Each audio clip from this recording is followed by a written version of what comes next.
Welcome to the Trailmix Love Piecast, a podcast where we'll dive into different aspects of Trailmix games, love and pies, and why Pride is such an important month for us to celebrate. Each week, we will invite new Trailmixers to come and talk with us about different aspects of Pride when it comes to the workplace, the games industry, or our game, Love and Pies. So join me, your host Philippa, as we talk to all these amazing guests.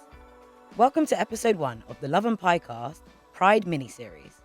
In this episode, I'm joined by our co-founder Tristan and our senior game developer Bex to talk about Trailmix and why Pride matters to us as a games company, how LGBTQ plus community is represented in our studio and in our values. Welcome, both of you. Thanks for having us.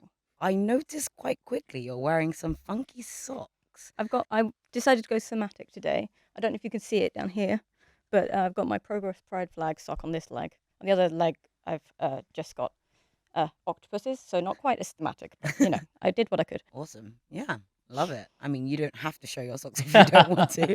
That's fine.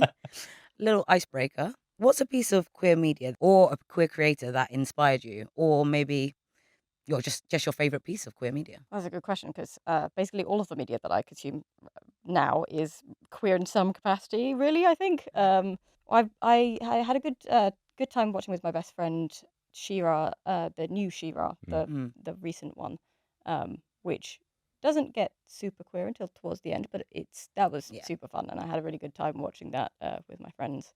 And Tristan? That was a lot. We rewatched the movie Pride. I want to go rewatch, except it's so heartbreaking. It's a Sin is major. Yeah. My socks are from the band Queen. I think half of my socks in my cupboard are about Queen and Freddie Mercury there. Freddie, it's old school, but Freddie is one of the most instrumental people in my life growing up. Me and my brother with that band and growing up through that has been really important to us. Awesome. I'm mostly amazed at how much thought you guys put into your sock choice every day. So, Tristan, we have you here. You are the co-founder, so I thought I would ask, could you share a bit more about why you wanted to start Trailmix in the first place? Yeah, absolutely. I guess the warning is that founders love talking about their stories, but I'll make it as brief as I can. So my co-founder and I, we always wanted to make games for people who never thought there'd be a game for them, right? And so we have experience working in companies where mobile games can reach millions and millions of people. Yeah. We loved that. But at times, I think some of those games feel like they're a time waster sometimes. And we thought, well, what's a time waster that doesn't waste your time? How do you actually make sure there are games that are snackable but also nourishing? But we spent the first 6 months before we sort of committed to starting a company only talking about people and the kind of environment that we wanted and who we wanted. We wanted to create a place that was safe, no matter who you are or where you come from, and where we really push each other to reach new heights, but you do it from a grounding of absolute respect for each other and respect for your audience as well. And I'd say that as a sub sort of motivation, I'm quite motivated to try and make our industry look less like people like me. I think it's a real big dream of ours, because, and we know it's a low bar, right? But like our industry certainly has a long way to go still. Amazing. I mean, I think it's really cool that you spoke about how people was one of the first things that you discussed before founding the company, because as someone who works there, I can really feel that in the company culture. Why do you think it is important to have a diverse workspace in the first place? It's just so much more fun. It really is. It's so simple. It just seems like such a no-brainer. We have such a wonderful diversity and mosaic of incredible experiences. Yeah.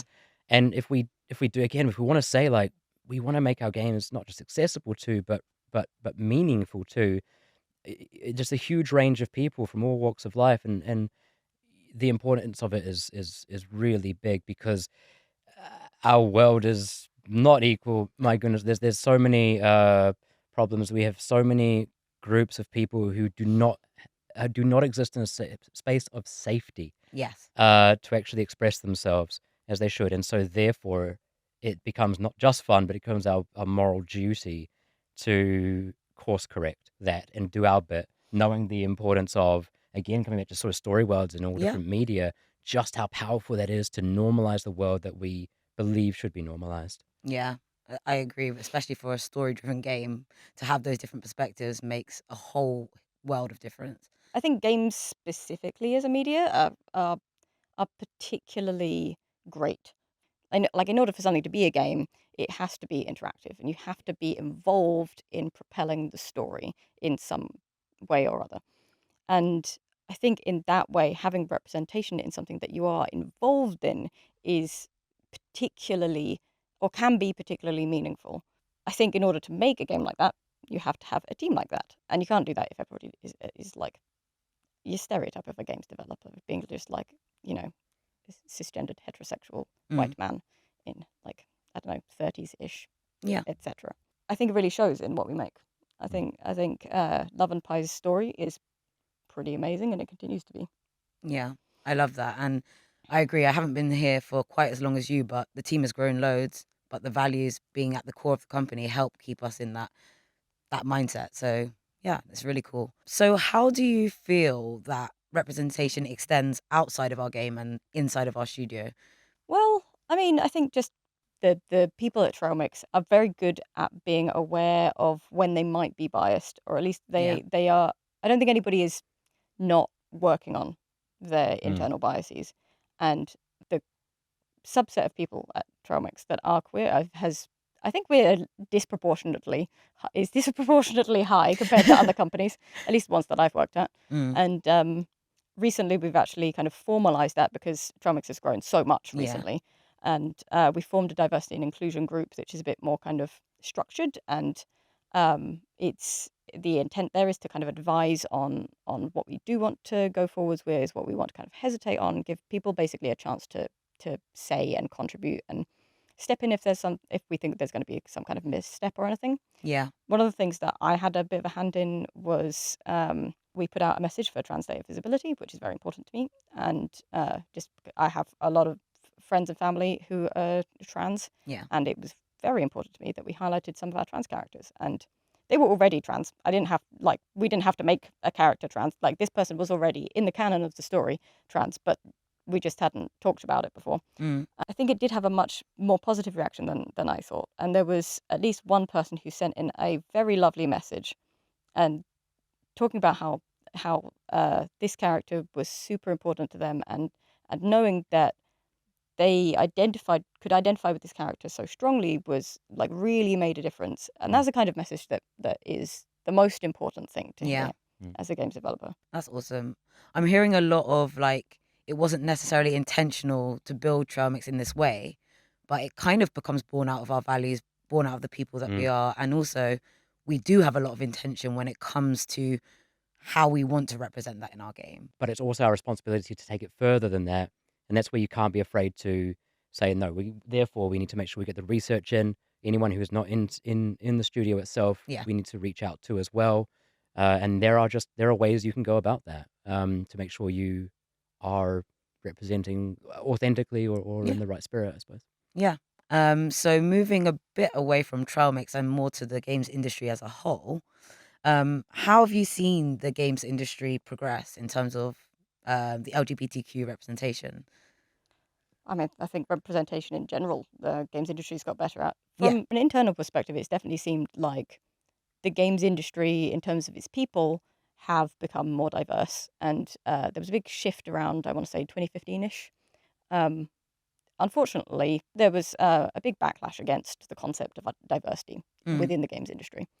And I think the studios that made it out of that, broadly speaking, I think they've been more aware of why it's important to be actively working and promoting yeah.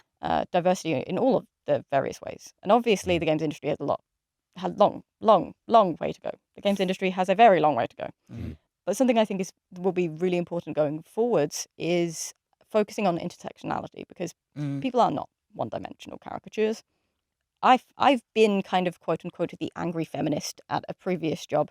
I've worked in a few places, but this one I felt like I was the only person talking about the y- concept of feminism, and it yeah. was only after I left that environment that I really kind of learned about who I was as a person and kind of evolved from that point. We were talking earlier, and I think something I think you summarized it as aim for better, not aim for perfect, and that's really what we've got to do, because nobody's going to get it right the first time. nobody ever is going to get it right the first time. You just have to be willing to make mistakes, but then fix it afterwards, Yeah. either by apologizing, changing things, going forwards. I just want to echo the idea that if there's anything good about what we do, it should be seen relative to what we think is still too low a bar in the industry. I think that's really important to see, and we are ourselves far from perfect, and we have a long way to go. I think the point is that, like you said, like we need to keep marching down that road that we actually believe in, and we will make mistakes, but we care enough to course correct, and we will try, and we'll just always keep trying to improve. I think and so I see, say, Love and Pies, for example, as what we try to put out into the world as part of ourselves. I am simultaneously so proud of it and see it as a first step. And I think that goes for our studio as well, and for the games that we make also. A first step in what regard? Like how? In proclaiming and trying to do our little bit in the world that we all think we should be living in.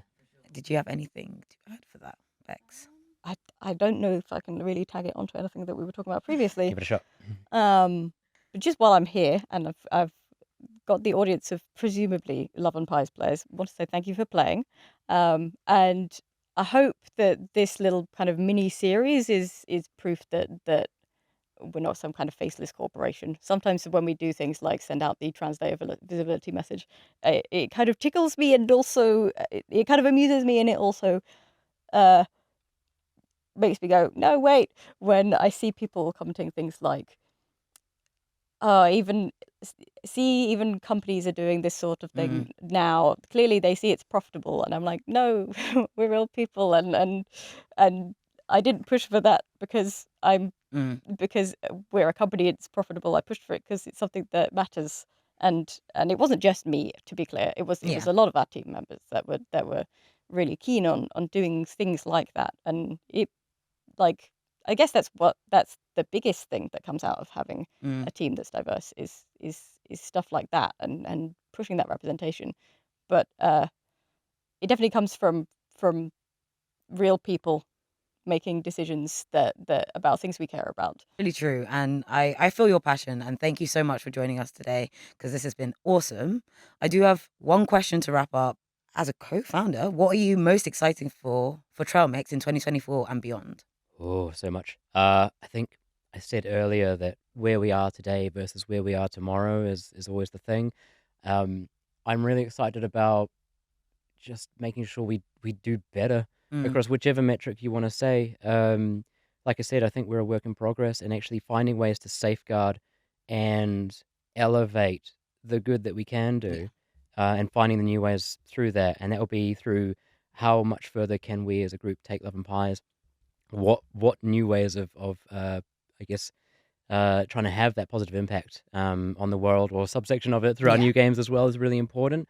But always more important than that is there's always work to be done to make sure that our growing team gels and feels safe. And so I think that internal work is really just probably it will always be the single most important thing. I mean, you're true to your word. You started with that and you ended with that. So I love that. Thank you so much. Thank you. Thank you. Happy Pride.